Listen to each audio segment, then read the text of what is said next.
Aumenta mi fe, Señor, aumenta mi fe. Aumenta mi fe, Señor, aumenta mi fe. Que nunca olvide tus promesas, que nunca olvide tus palabras, que Él lo crea, que no lo dude jamás. Tu palabra me dice, todo el que pide se le dará, y el que toque a la puerta se le abrirá. Todo es posible, todo es posible para ti, Señor. Aumenta mi fe, Señor, aumenta mi fe. Aumenta mi fe, Señor, aumenta mi fe. Aumenta mi fe, aumenta mi fe, aumenta mi fe, aumenta mi fe, aumenta mi fe, aumenta mi fe, aumenta mi fe, aumenta mi fe, Señor.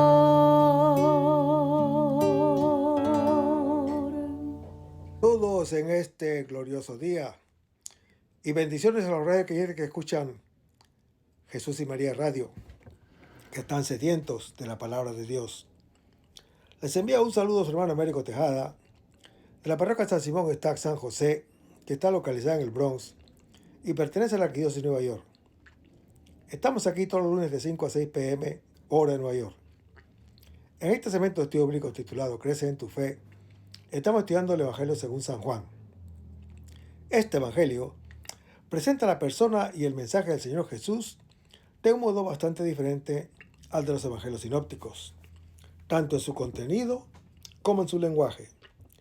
Parece haber sido redactado en su forma actual a finales del primer siglo y pudo haber sido en la ciudad de Éfeso o la ciudad de Antioquía. Este Evangelio se presenta esencialmente como una revelación de Jesús acerca de sí mismo. Jesús aparece siendo el Hijo, uno con el Padre Dios. Y no es raro que en varias ocasiones Jesús se proclame en forma absoluta yo soy, atribuyéndose así el equivalente del nombre divino y situándose en el mismo nivel del Dios que es. Jesús es también el Hijo del Hombre, el Mesías, el Cristo, anunciado en la ley mosaica y por los profetas. Para completar esta visión del misterio de Jesús, es necesario aludir a su relación con el Espíritu de Dios, o sea, el Espíritu Santo, que tiene una estrecha relación con Jesús, que lo recibe, lo promete y lo entrega. En esta perspectiva, el Evangelio según San Juan es una revelación trinitaria. Estamos en el capítulo 7 del Evangelio según San Juan, pero antes de comenzar vamos a hacerlo con una oración. Lo hacemos en el nombre del Padre, del Hijo y del Espíritu Santo. Señor, que todo lo que hagamos este día inicie con tu bendición y termine con tu ayuda. Que todo lo que digamos este día sea motivado por tu amor e inspirado por tu gracia. Que nuestras obras de este día reciban tu inspiración y perduren en tu paz. Todas estas cosas, Padre Celestial, te las pedimos en el dulce y poderoso nombre de tu Hijo Jesús, que vive en la unión del Espíritu Santo, quien es Dios, por los siglos de los siglos. Amén. Los créditos de estudio público son dados al Padre Silvano Fausti, a la Biblia de Jerusalén y a la hermana Evelyn Morán y su ministerio de música. A los hermanos que viven en el Bronx, para invitarlos a nuestro ciclo de oración de la parroquia San Simón Estac San José, que está localizada en el 2191 Valentine Avenue, esquina calle 182, comenzando con la misa a las 7:30 p.m. todos los viernes por la noche. Decíamos que estamos en el capítulo 7 del Evangelio según San Juan, versículo 19, donde se lee que Jesús dice: ¿por qué quieren matarme? Sus acusadores no observan la ley mosaica, puesto que pretenden matar a Jesús, que el sábado ha dado vida a un hombre medio muerto. A diferencia de ellos, él sí ha comprendido y cumplido cabalmente la ley mosaica y el sábado. En el versículo 20 leemos que ellos le dicen a Jesús: tienes un demonio. La gente no conoce todavía, fuera de unos cuantos, las intenciones homicidas de los jefes. Aquí, la expresión podría equivaler a: pero tú estás loco, nosotros no queremos matarte. En Marcos capítulo 3, los familiares de Jesús lo tienen por loco y los escribas por un endemoniado. Su manera de entender a Dios y al hombre resulta desconcertante para los bienpensantes, claramente demoníaca para los religiosos. Sin suscribirse a ninguna escuela, Jesús presenta a un Dios que está al servicio del creyente y a un creyente que está llamado a ser libre como Dios. Es un transgresor. No es la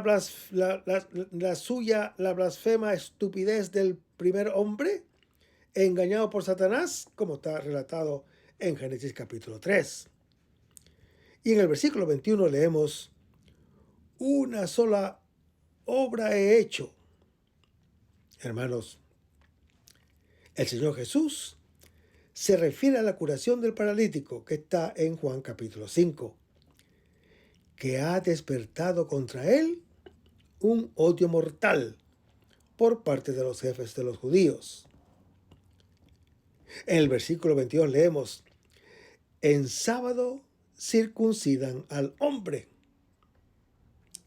Después de haber hablado de Moisés y de la ley mosaica, Jesús habla de la circuncisión, bastante anterior a Moisés, que se remonta a Abraham, como está relatado en Génesis capítulo 17. Si en sábado se practica la circuncisión, sin con ello transgredir el precepto, con mayor razón no puede haberlo transgredido quien salva enteramente al hombre. En el versículo 23, Jesús les dice: ¿por qué se enojan conmigo? Hermanos, sus adversarios son incoherentes en su enconada rabia contra él.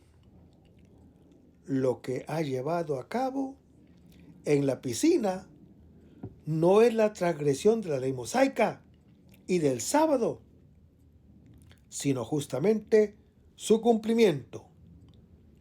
Es la verdadera circuncisión que hace que el creyente entre en la promesa de Dios. Y en el versículo 24 se lee: no juzguen por apariencias. Hermanos, solo aparentemente Jesús ha violado el sábado, pero en realidad su obra ha sido precisamente el cumplimiento de lo que el sábado significa. Y Jesús dice: juzguen con justicia. Hay que comprender bien, superando todo prejuicio, lo que son el sábado y la ley mosaica para valorar lo que Jesús ha hecho. Ese será entonces un juicio justo. Él no únicamente es bueno, sino que cumple la ley mosaica. llevando la creación al sábado de Dios y dando al creyente la plenitud de vida. Como se ve, hermano que me escuchas, a una forma distinta de entender de la ley mosaica corresponde una diferente concepción de Dios y del hombre. Se puede ver a Dios como un poderoso que somete así al hombre con la ley mosaica, o como un padre que reconoce libertad a sus hijos para hacerlos iguales a él. De la concepción de la ley que se proponga, se ve también cuál es el Dios y cuál el hombre que se supone. Religiones serviles y ateísmo rebelde, más allá de las apariencias, se corresponden. Tienen la misma imagen negativa de Dios, afirmada o negada respectivamente. Y en el versículo 25 leemos: ¿no es ese a quien quieren matar? La gente no lo sabe, pues tan solo algunos de Jerusalén tienen conocimiento de las intenciones asesinas de sus jefes, que bien podría suponerse fueran aquellos que habían sido enviados a arrestarlo. El que tiene una cierta concepción de la ley mosaica, de Dios y del hombre, no puede hacer otra cosa que exterminar, como subversivo del poder constituido, al hombre que propone una ley de libertad. Y en el versículo 26 leemos que dicen: Él es el Cristo. Hermanos, al verlo hablar en público, sin impedimentos, les viene la duda de si los jefes han cambiado de parecer con respecto a Jesús. ¿No es el Mesías aquel que viene a traer la libertad del creyente o al creyente? Antes se hablaba del origen de su sabiduría. Ahora se pasa al de su mesianismo. Y en el versículo 27 se lee: pero de este no sabemos de dónde es. Pero este sabemos de dónde es. El Mesías, conforme a la concepción de la época, habría sido desconocido hasta el retorno del profeta Elías, el primer profeta que lo había manifestado. Es lo que ocurre en el bautismo, por obra de Juan el Bautista, el último de los profetas. Hermanos, aquí el problema no consiste en que Jesús sea de Nazaret en vez de Belén, cosa que se discutirá en los versículos 41 y 42. La cuestión es el ¿de dónde? Del Mesías, que debería ser misterioso e ignoto, mientras que el de Jesús es bien conocido. Y en el versículo 28 leemos que Jesús gritó en el templo. Hermanos, Jesús grita. Es un grito que todavía resuena. A quien dice que sabe de dónde viene, responde que lo saben, pero solo a medias. Saben de dónde viene como hombre, pero ignoran su origen divino.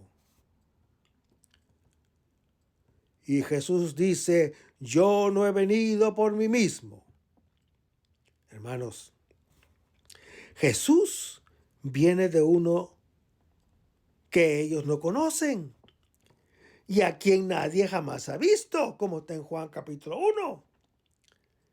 El origen de su persona es el mismo de su enseñanza, el propio Dios. Y en el versículo 29 leemos: si yo lo conozco porque estoy con él. Yo sí lo conozco porque estoy con él. El Señor Jesús sabe quién lo ha enviado. Él es la palabra que ya existía antes del mundo, que estaba junto a Dios y es Dios. Ahora está con nosotros para darnos la posibilidad de llegar a ser hijos de Dios. Todo el Evangelio de Juan es un desarrollo de estos temas ya anunciados en el prólogo que está en el capítulo 1. Y el versículo 30 dice que quisieron detenerlo, pero nadie se atrevió. La respuesta a la propuesta de Jesús no deja escapatoria. O se le detiene para matarlo, o se le acoge para vivir de él. Pero las tinieblas no pueden atrapar la luz. Porque la Escritura dice, porque todavía no había llegado su hora. La hora del Hijo de Dios no está determinada por los hombres, sino por el Padre Celestial, que hará de ella la hora de su glorificación. Por el momento, todavía no ha llegado. Estamos solo en el juicio que lo llevará a la cruz. Y en el versículo 31 leemos: el Cristo, cuando venga, hará más signos de los que éste hace. Hermanos, la palabra signos alude a todo cuanto ha obrado con Moisés para liberar a su pueblo. Muchos de entre la gente creyeron en Jesús a causa de los signos. Estas son las acciones que Él realiza para que se crea que Él es el Mesías e hijos de Dios. Hijo de Dios. Y en el versículo 32 leemos que los fariseos oyeron a la gente. Hermanos, los fariseos son los jefes religiosos reconocidos por el pueblo. Después de la caída del templo de Jerusalén en el año 70, se convirtieron en los únicos puntos de referencia. Junto con los jefes de los sacerdotes, deciden el arresto de Jesús y envían a algunos de la guardia del templo de Jerusalén. Pero estos regresan con las manos vacías y con algunas dudas en la cabeza, atrayéndose los reproches de quienes los habían enviado. Y en el versículo 33 leemos: todavía por poco tiempo estoy con ustedes, dice Jesús. A aquellos que preguntan de Él, cuando dicen, ¿dónde está? Jesús responde, estoy con ustedes, pero por poco tiempo. Todavía por poco tiempo la luz está con ustedes. Mientras tengan luz, crean en la luz, para que sean hijos de la luz. Lo dice el Señor Jesús en Juan capítulo 12. Estará por poco tiempo con ellos, puesto que pronto lo asesinarán. Este es el tiempo que se les concede para convertirse a Él. Me voy al que me envía, dice el Señor Jesús. Y con esto, hermano que me escuchas, comienza el camino de Jesús, que vuelve a su Padre, del que ha venido, según Juan capítulo 13. El camino de la gloria, que nos abre también a nosotros. Su muerte será el retorno del Hijo al Padre, que lo ha enviado a sus hermanos y a todos los creyentes. Me buscarán, pero no me encontrarán, dice el Señor Jesús. En efecto, hermano que me escuchas, ellos no se han convertido por su incredulidad, fuera de algunos pocos. Buscar y no encontrar es la trágica condición de quien no sigue el camino de la sabiduría. Sobre él se precipita la ruina, lo dice Proverbios capítulo 1. Es la gran maldición de quien está hambriento y sediento de la palabra y la busca por todas partes, pero no la encuentra ninguna, porque no se convierte de sus malas acciones, nos dice el profeta Amós en su capítulo 8 y el profeta Oseas en su capítulo 5. Hermanos, hay que buscar al Señor Jesús mientras se deja encontrar, lo anuncia Isaías 55. Y se hace encontrar siempre de quien lo busca con corazón. Y tiene que ser un corazón sencillo, lo anuncia Sabiduría, capítulo 1. Y Jesús dice, donde yo esté, ustedes no pueden venir, como lo dice en Juan, capítulo 13. Hermanos, Él habita un donde que para nosotros es inaccesible, porque huimos de Él. Este donde es asimismo el lugar de donde viene. Viene y hacia dónde va. Es el Padre, principio y fin del Hijo de Dios. A Él, hermano que me escuchas, Jesús quiere conducir a todos sus hermanos que todavía lo ignoran. Se va de entre nosotros para prepararnos un lugar y vuelve a llevarnos para que todos estemos donde Él está, como lo anuncia en Juan capítulo 14. Y en el versículo 35 dice, ¿a dónde pensará ir este? Aquí aventuran la hipótesis de que su propósito es desaparecerse entre los judíos de la diáspora para ser prosélitos entre los paganos. Es uno de los acostumbrados equívocos de Juan el Evangelista, cargado de verdad.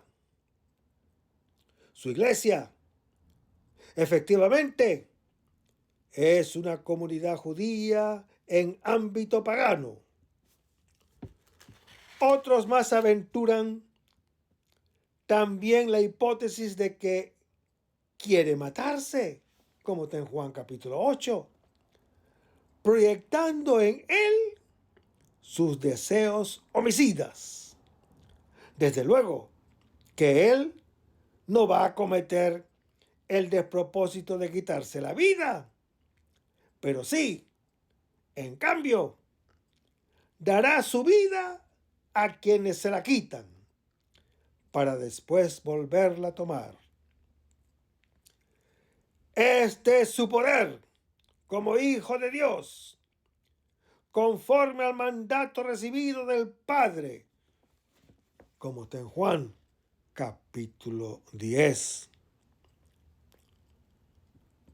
Y en el versículo 36 leemos, ¿qué significa lo que dice?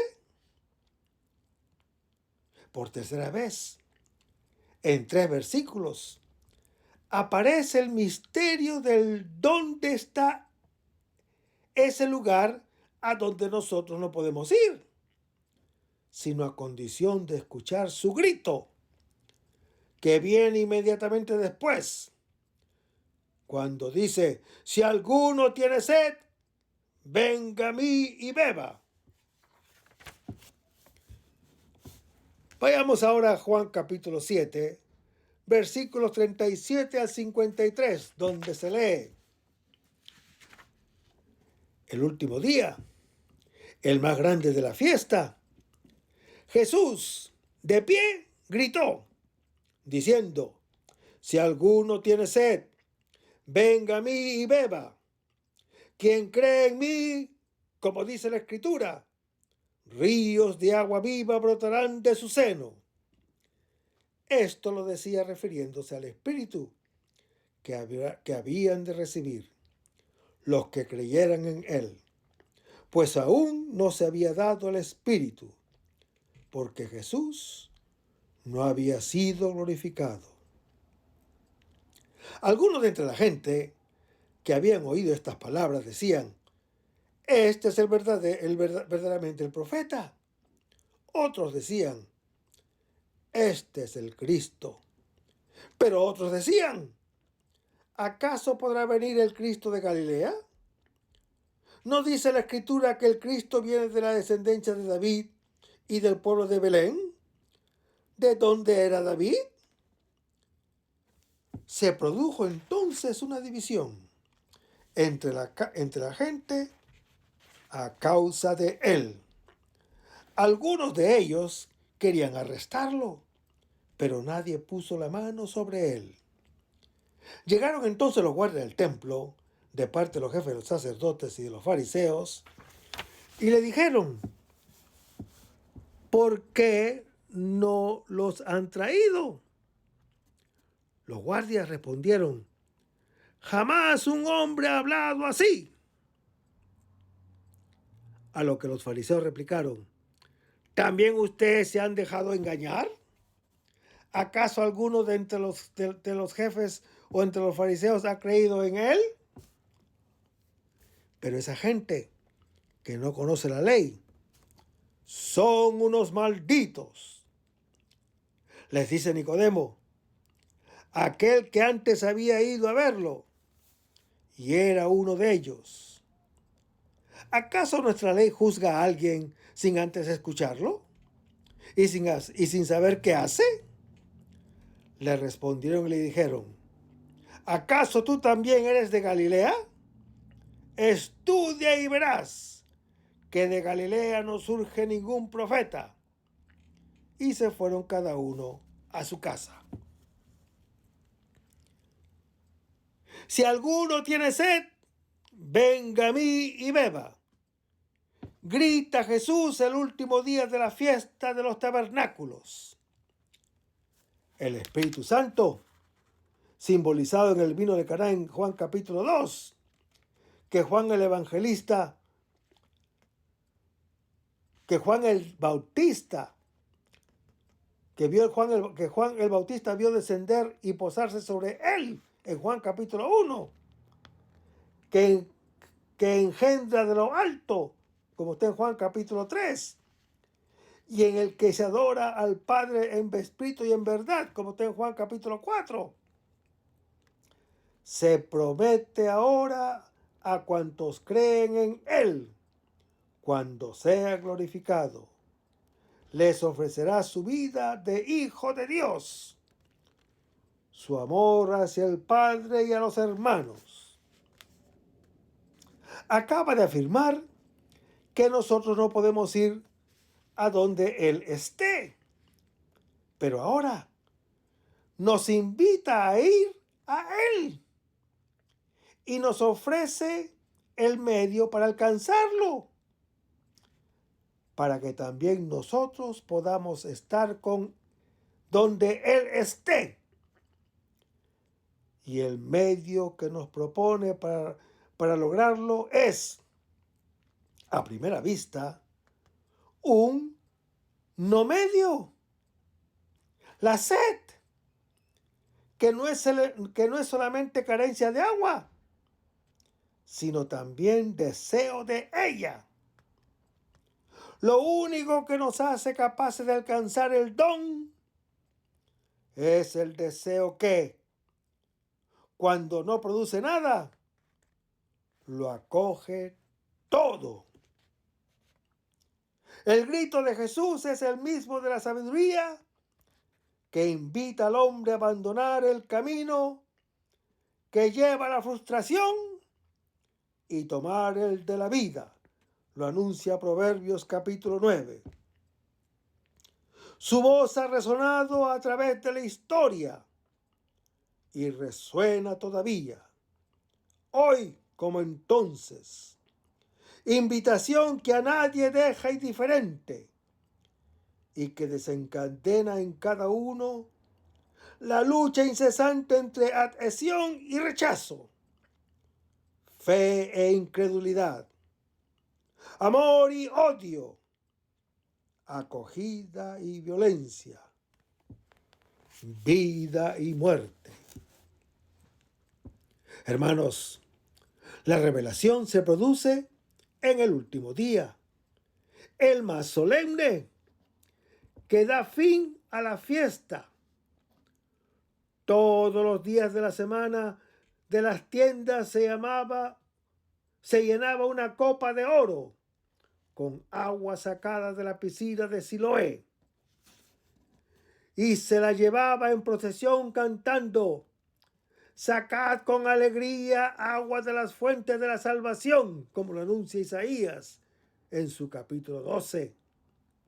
La multitud, en fiesta, agitaba el lulab, que es un mazo de ramos de palma, sauce y mirno de un fruto de cedro.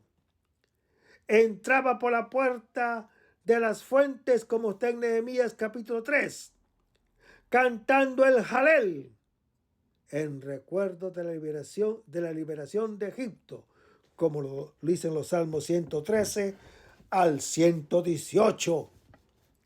Y al entrar en el templo de Jerusalén, el sacerdote subía al altar y asperjaba el agua en el suelo con un hísopo de plata.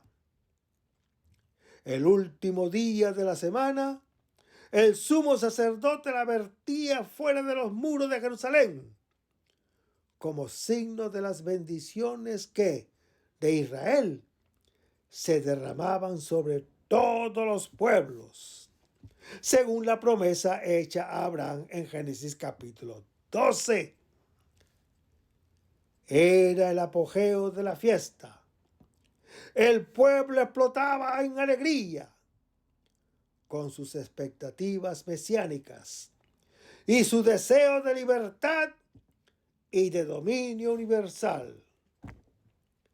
Durante la fiesta se leía Ezequiel capítulo 47, que habla de la fuente que sale del templo de Jerusalén y se convierte en un gran río de agua vivificante, en cuyas riberas crecen árboles de frutos de toda especie.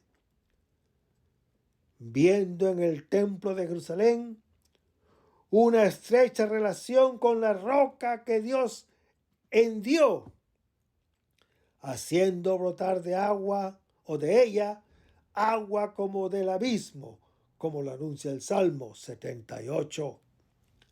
Esta piedra manantial que conforme a la leyenda seguía al campamento de Israel en el desierto de Sinaí, como está en 1 Corintios capítulo 3. Se identificaba con la roca sobre la que estaba construido el templo de Jerusalén. Fuera de Ezequiel 47, se leía también Zacarías, con la promesa de que en Jerusalén brotaría un manantial para lavar el pecado y la impureza, como está relatado en Zacarías capítulo 13.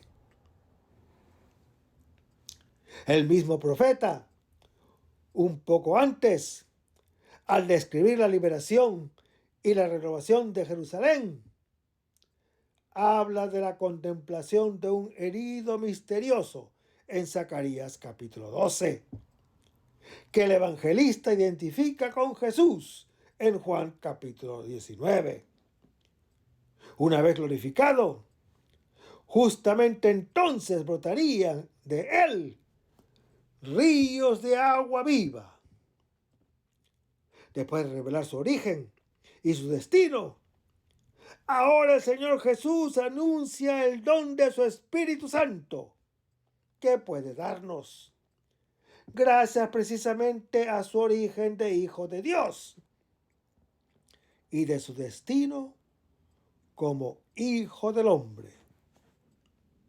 Hermanos, el don del Espíritu Santo es el cumplimiento de la obra de Dios creador y liberador, que comunica al creyente su vida y su libertad. Así, hermano que me escuchas, el creyente es engendrado de lo alto, como está relatado en Juan capítulo 3, y llega a ser hijo de Dios, como está en Juan capítulo 1. Para esto, Dios lo ha creado. Todos los grandes temas de la Biblia, de la creación al Éxodo, de la alianza de la ley mosaica, de la tierra prometida al templo, de Jerusalén, del Mesías y esposo a su triunfo final, se cumplen en el don del Espíritu Santo. La creación alcanza el séptimo día. El creyente goza de la libertad del Hijo. Dios es para él y él es para Dios. La sabiduría del amor dirige al mundo. La tierra se convierte en paraíso. La presencia de Dios invade el universo. Resuena el canto del esposo y de la esposa y de todas las criaturas están en comunión con su Creador. Las reacciones que provoca la revelación de Jesús son diferentes y contrastantes.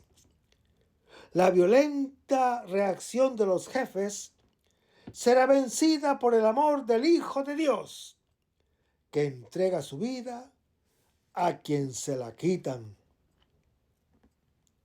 El telón de fondo, hermano que me escuchas, el lugar, el templo de Jerusalén, el tiempo, el último día, pone de relieve el significado que el evangelista imprime a las palabras del Señor Jesús.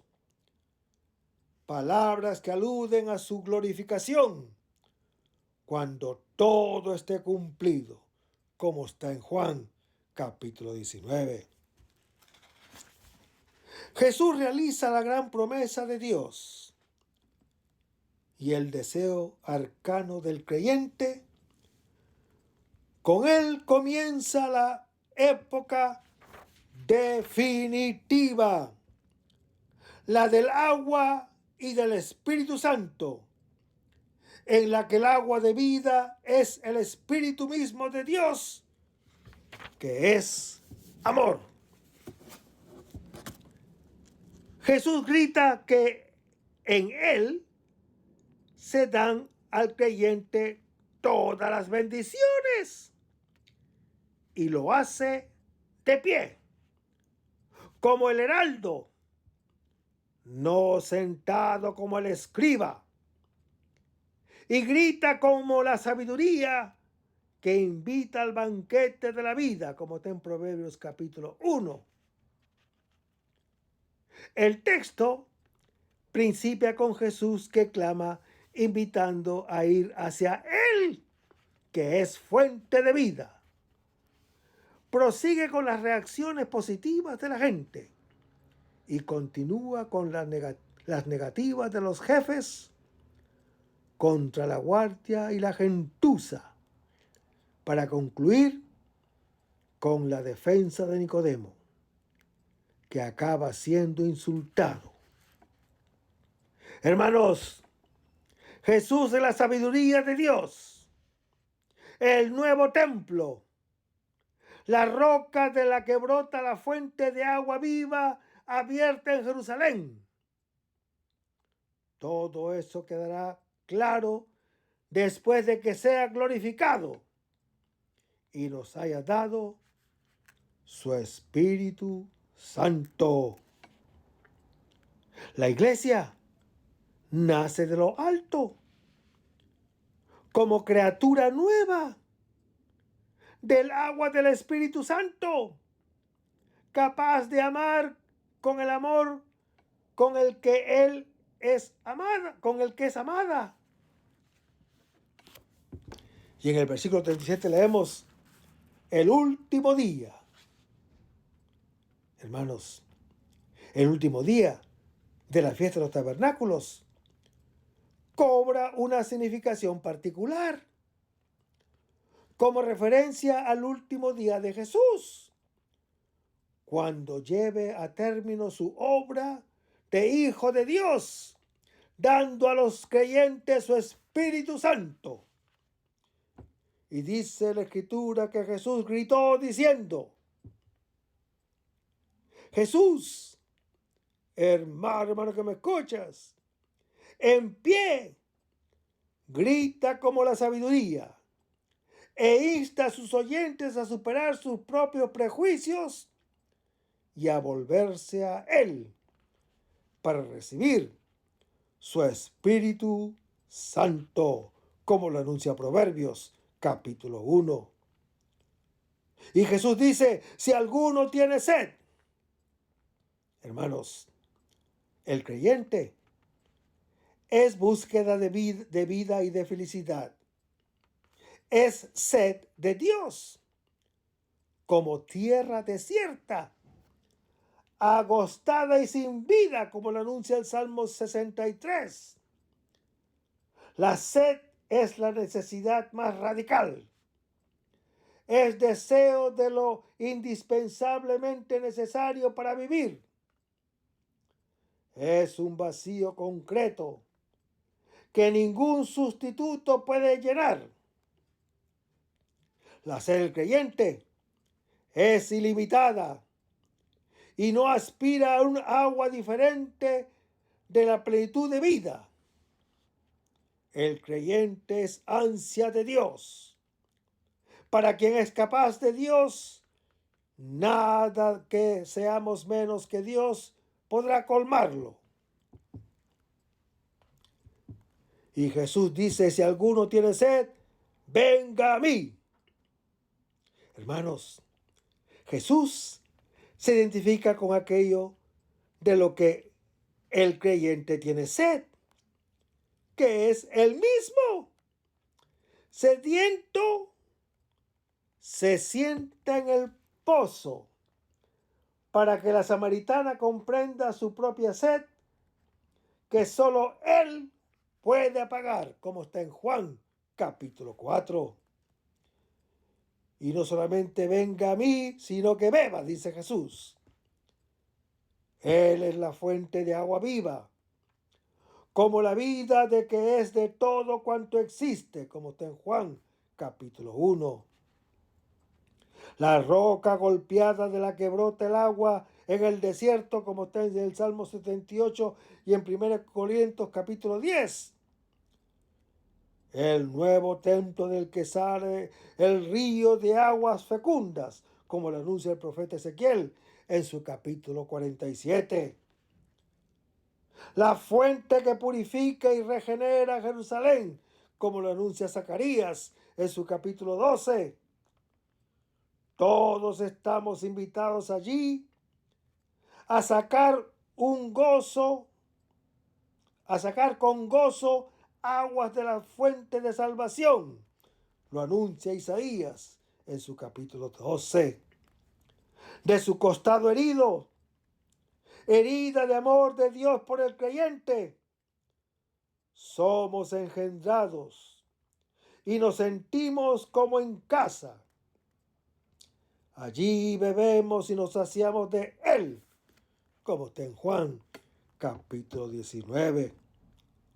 Y en el versículo 38 leemos: ¿Quién creen en mí?, dice el Señor Jesús.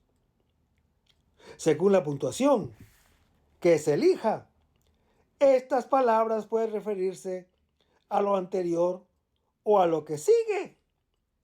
En el primer caso, se afirma que en esta fuente de vida bebe quien cree en Él, mientras que en el segundo caso se dice que quien cree en Él recibe su Espíritu Santo.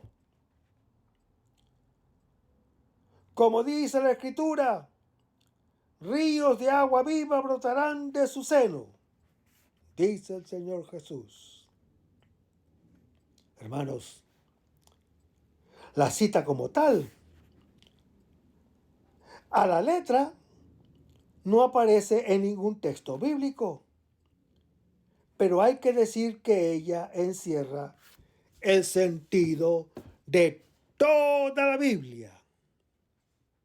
Dios nos ha creado para la vida y quiere comunicarnos su propio ser, su propia plenitud de vida, porque Dios es amor y como tal comunica todo cuanto Él es. Al unir quien cree en mí con lo que le precede, las palabras se aplican a Jesús. De su seno de Hijo de Dios brota la vida para todos los creyentes, creados en Él, por medio de Él y en vista de Él. En Él, hermano que me escuchas, todas las cosas encuentran la fuente misma de su existencia. Sí, en cambio, se une quien no cree en mí a cuanto lo sigue. Las palabras conciernen al creyente que, transformado por aquello que bebe su sed, se convierte en hijo en el Hijo. De hecho, hermano que me escuchas, todo lo que el Padre ha creado es su verbo en el verbo, hijo en el Hijo de Dios, del que proviene toda aquella vida, que se convierte en el creyente en fuente de agua que brota, como está en Juan capítulo 4. Ambos sentidos, en Juan el Evangelista, más que excluirse, se complementan. Estas palabras de Jesús, hermano que me escuchas, se hacen inteligibles después de su revelación a Nicodemo, en la que habla de cómo se nace de lo alto en Juan capítulo 3. Después del diálogo con la samaritana, en la que ha despertado la sed de su don en Juan capítulo 4, y después del discurso en Cafarnaúm, donde ofrece su cuerpo como comida, y su sangre como bebida, para vivir de Él como Él vive del Padre, como lo narra Juan capítulo 6. Y en el versículo 39 leemos: esto lo decía refiriéndose al Espíritu. Es comentario del evangelista: la fuente de agua viva es el Espíritu Santo, que han de recibir quienes crean en el Señor Jesús. Espíritu que no han recibido aún, puesto que será el don definitivo que nos entregará en el último día, cuando nos dé su Espíritu Santo, como está en Juan capítulo 19. Pues aún no se había dado el Espíritu Santo, porque Jesús no había sido glorificado. Hermanos, el Espíritu Santo, la vida de Dios, es el amor. El amor que se da en la tierra es solo deseo y sed, porque el Hijo del Hombre todavía no ha sido elevado y glorificado. Solo mirándolo a Él, elevado en la cruz, conoceremos al Yo Soy de Juan capítulo 8. Reconoceremos y creemos en el amor que Dios tiene por nosotros, como está en Primera de Juan capítulo 4. Antes de eso, hermano que me escuchas, huíamos de Él, fuente de agua viva, para escarbarnos cisternas agrietadas, incapaces de retener el agua. Lo anuncia Jeremías en su capítulo 2. Cuando elevemos los ojos hacia el Hijo del Hombre, elevado, como está en Juan capítulo 3, y volvamos la vista hacia aquel que hemos herido, como está en Juan capítulo 19, solo entonces comprenderemos cuánto ha amado Dios al mundo, hasta entregar a su Hijo unigénito por nosotros. Lo dice Juan capítulo 3. Sabremos entonces de dónde venimos. Descubriremos la verdad, la suya y la nuestra, y seremos todos atraídos hacia Él, como lo anuncia Juan capítulo 12. El versículo 39 relaciona expresamente el don del Espíritu Santo con la cruz, el último día de Jesús. Y en el versículo 40 se lee: algunos de entre la gente que habían oído esas palabras decían.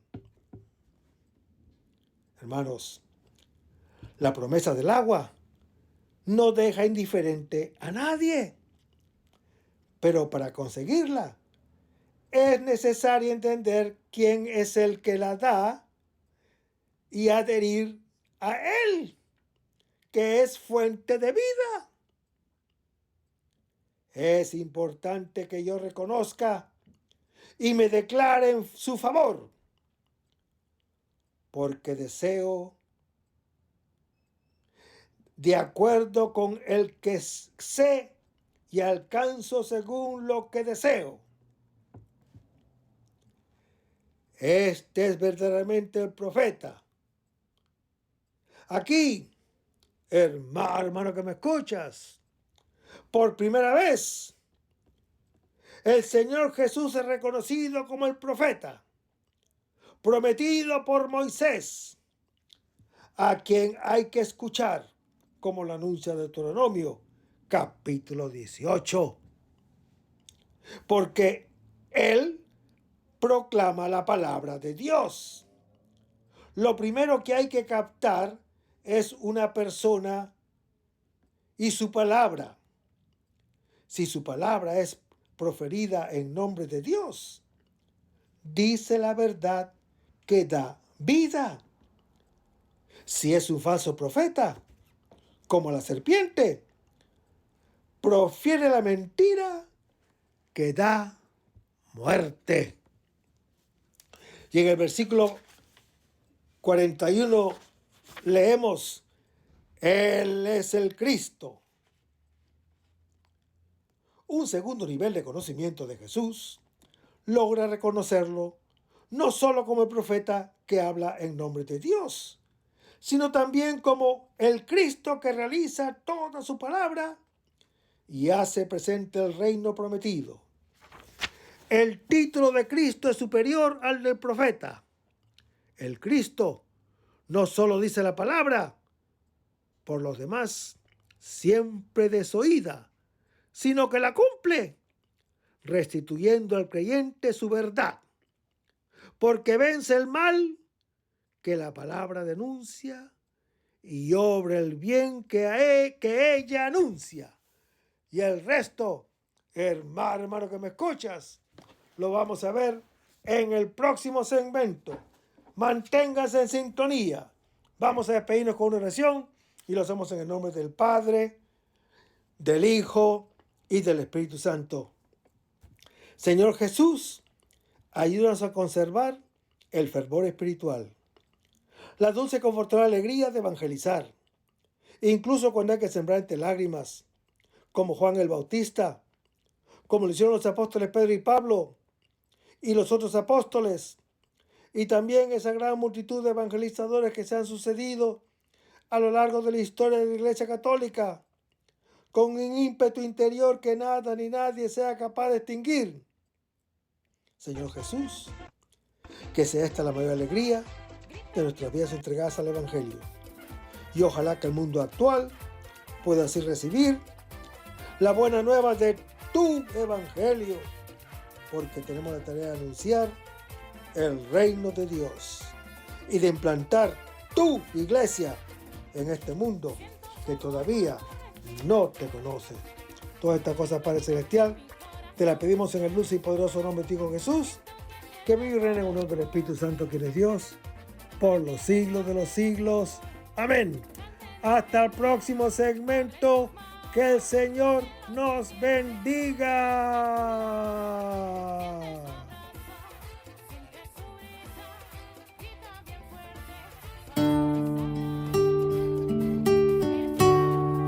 Aumenta mi fe, Señor, aumenta mi fe. Aumenta mi fe, Señor, aumenta mi fe. Que nunca olvide tus promesas, que nunca olvide tus palabras, que Él lo crea, que no lo dude jamás. Tu palabra me dice, todo el que pide se le dará. Y el que toque a la puerta se le abrirá. Todo es posible, todo es posible para ti, Señor. Aumenta mi fe, Señor, aumenta mi fe. Aumenta mi fe, Señor, aumenta mi fe.